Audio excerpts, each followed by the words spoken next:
කොහොමද ළමයි? ටුයින් මම් රතු YouTube channel එකට ඔයාලව ගොඩක් ආදරෙන් පිළිගන්නවා. ඉතින් මං අද ඔයාලට ගෙදරදීම යෝගට් හදාගන්නේ කොහොමද කියලා දෙන්න තමයි හදන්නේ. වසවිසක් නැතුව, හරිම පිරිසිදුව, හරිම ඉක්මනින් ජෙලටින් නැතුව ගෙදරදීම අපි යෝගට් හදාගමු.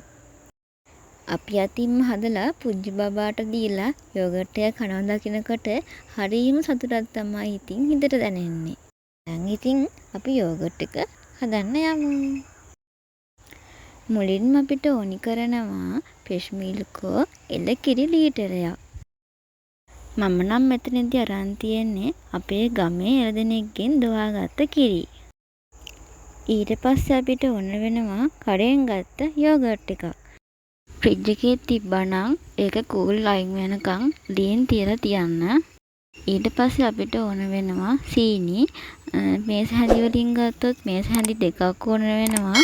නැත්නම් කිරි ලීටරයකට සීනි ග්‍රෑම් 200ක් වගේ ඕන වෙනවා. අපිට තව අවශ්‍ය වෙන්නේ යෝගට් කප් කෝප්ප කිහිපයක්. සාමාන්‍යයෙන් එළකිරි ලීටරයකින් යෝගට් 12ක් වගේ හදාගන්න පුළුවන්. ඔයාලට යෝගට් කප් නැත්තම් දේසි 3ක් වගේත් ගන්න පුළුවන්. මම නම් මෙතනදී අරගෙන තියෙන්නේ කඩෙන් ගෙනාපු යෝගට් කාලා ඒ වගේ කප් තමයි. හරි අපි දැන් එහෙනම් යෝගට් එක හදමු. මුලින්ම භාජනයේ ලිපේ තියාගෙන ගින්දර මධ්‍යම අඩු ප්‍රමාණයට දාලා කිරි ලීටරේ දාගන්න ඕනේ. කිරි ටික රත් වීගෙන එනකොට ටිකක් හැඳි ගගා තමයි තියාගන්න ඕනේ. මම මෙතනදී එළකිරි ගත්ත නිසා ඒ වගේ වතුර ගතිය ටිකක් වැඩිපුර තියෙන නිසා වැඩි වේලාවක් රත් කර ගන්නවා. ඔයාලා ෆ්‍රෙෂ් මිල්ක් ගන්නවා නම් කඩෙන් ඒක ගොඩක් වෙලා රත් කර ගන්න ඕනේ නැහැ. දෙතුන් පාරක් පැහුනහම ඇති. හොඳට ඉඩ තියෙන භාජනයක් ගන්න ඕනේ. මොකද මේක ඉහළට උතුරලා එනකොට එළියට යන්න පුළුවන්. ඒ නිසා දෙතුන් පාරක් පෙන දාලා උතුරලා ආවට පස්සේ අය වෙනකොට සීනි ටික දාගන්න පුළුවන්. ඔයාලගේ බබාලාට අවුරුද්දට වඩා අඩුයි නම් සීනි එකතු කරගන්න එපා. මගේ බබාලාට අවුරුද්දට වැඩි නිසා මම මෙතනදී සීනි එකතු කරගන්නවා. ඊට පස්සේ සීනි ටික දිය වුණාට පස්සේ ලිප ඕෆ් කරලා කාමර උෂ්ණත්වයේ හිමෙන්න තියාගන්නවා. ඔයාලට අවශ්‍ය නම් මේකට වැනිලා තේ හැඳකුත් එකතු කරගන්න පුළුවන්. මම නම් මෙතනදී වැනිලා දාන්නේ නැහැ. මේක ඕනෙවට වඩා නිවෙනකන් තියාගන්න ඕනේ නැහැ. යන්තම් ඇඟිල්ල දාලා තියාගන්න පුළුවන් වගේ ප්‍රමාණය වෙනකන් නිවුනොත් ඇති. අපේ යෝගට් එක දැන් මේ වෙනකොට හොඳින් දිය කරගන්න ඕනේ.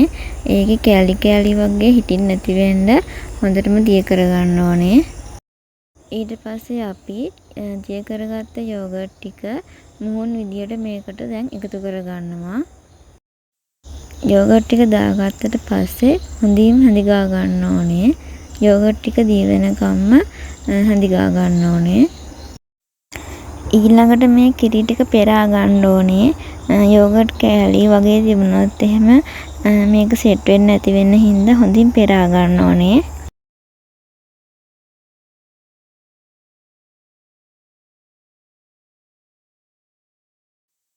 කිරිවල තියෙන යොදය කොටස නිසා පෙරෙනවා හොරයි. ඒ නිසා මේ වගේ හැන්දක් අරගෙන ඒක ටිකක් හැඳි ගාලා ඊටු ටිකක් පෙරා ගන්න ඕනේ.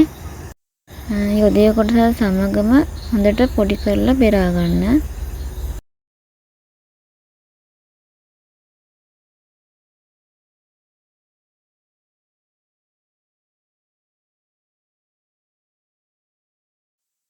අපි මේ වෙද්දි යෝගට් කෝප්ප ටික ලෑස්ති කරගෙන තියාගන්න ඕනේ. ඊට පස්සේ පෙරාගත්ත කිරි ටික මේ විදියට කප් වලට දාගන්නවා.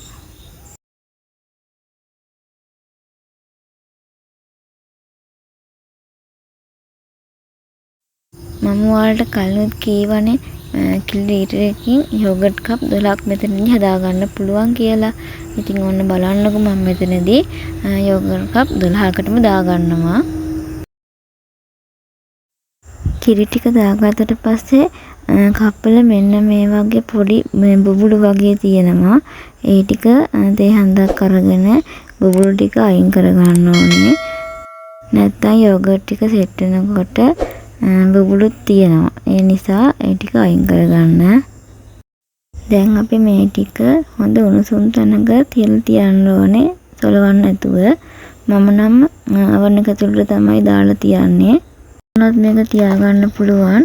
මතක තියාගන්න oven එක ඇතුලෙන් තියෙනකොට oven එක on කරන්න හැම එපා.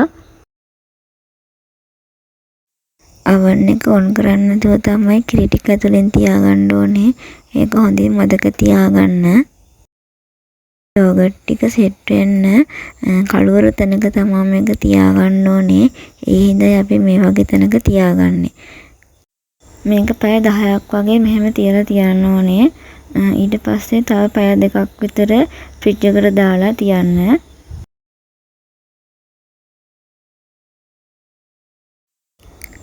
මේ තියෙන්නේ පැය 12කට විතර පස්සේ අපේ යෝගට් ටික බලන්න හොඳට සෙට් වෙලා තියෙන්නේ මේක. මම මෙතනදී යෝගට් ටික හදද්දී යොදේ අයින් කරගත්තේ නෑ. ඒ හින්දා ඒක වෙනම මේක උඩින් තට්ටු වගේ මිදලා තියෙනවා. ඒක ගොඩක්ම දරුවන්ට ගුණ දෙයක් හින්දා මම ඒකත් එකතු කරගත්තා. අපේ යෝගට් ටික ලස්සන කහ පාටක් එවිලා තියෙනවා. මේ බලන්න මේක හොඳට සෙට් වෙලා තියෙන්නේ. ඉතින් හරිම රසයි. ඔයගොල්ලෝත් හදලා බලන්න.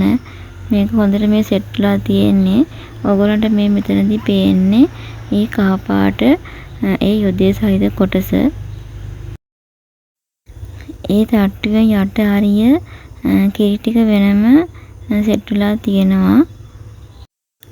මම කිරි ටික ගොනු කරගත්තට පස්සේ යොදේ අයින් කරගත්තා නම් මේ විදිහට උඩින් කහ පාට තට්ටුව මිදෙන්නේ නැහැ. ඉතින් මේක ඔයාලා කැමති විදිහකට අයින් කරගන්නවා නම් අයින් කරගෙන හදාගන්න පුළුවන්. ඉතින් අපිට මෙන්න මේ විදිහට ගෙදරදීම මසවිස නැතුව හොඳින් යෝගට් ටිකක් හදාගන්න පුළුවන්. මෙතනදී ජෙලටින් පාවිච්චි කරලත් නැහැ. ඒ නිසා වඩාත්ම ගුණදායකයි. ඕගොල්ලන්ගේ බබාලට දෙන්න ගොඩක්ම ගුණයි. මගේ බබාලා දෙන්නත් හරිම ආසාවෙන් ඉතින් කෑවා. කෙටි වේලකට මම මේ විදිහට හදපු යෝගට් තමයි ඒ කට්ටියන්ට දෙන්නේ. ඉතින් ඔයගොල්ලන්ට මේක සති 2ක් විතර තියාගන්න පුළුවන් ෆ්‍රිජ් එකේ දාලා. ඒ නිසා ඉතින් පොඩ්ඩක් දෙන්න හොඳයි. ඔයගොල්ලෝ කඩෙන් යෝගට් එකක් ගන්නවා නම් ඒකේ දින බලලා ගන්න. ඒ වගේ සති 2ක් විතර තමයි තියාගන්න පුළුවන්. ඉතින් ඔයගොල්ලොත් හදලා බලන්න. හදලා මට කියන්න හරි ගියාද කියලා. මොකක් හරි ප්‍රශ්නයක් තියෙනවා නම් කමෙන්ට් එකක් දාගෙන යන්න. මම අනිවාර්යෙන් කියලා දෙනවා. එහෙනම් ඉතින් ගිහිල්ලා එන්නම්. අලුත් වීඩියෝ එකකින් හමු වෙමු. ඔයාලට සුබ දවසක්. ඉතින් සබ්ස්ක්‍රයිබ් කරලා නැත්නම් සබ්ස්ක්‍රයිබ් කරන්න. ආයෙත් මම මේ වගේ වීඩියෝ එකක් අරගෙන එන්නම්.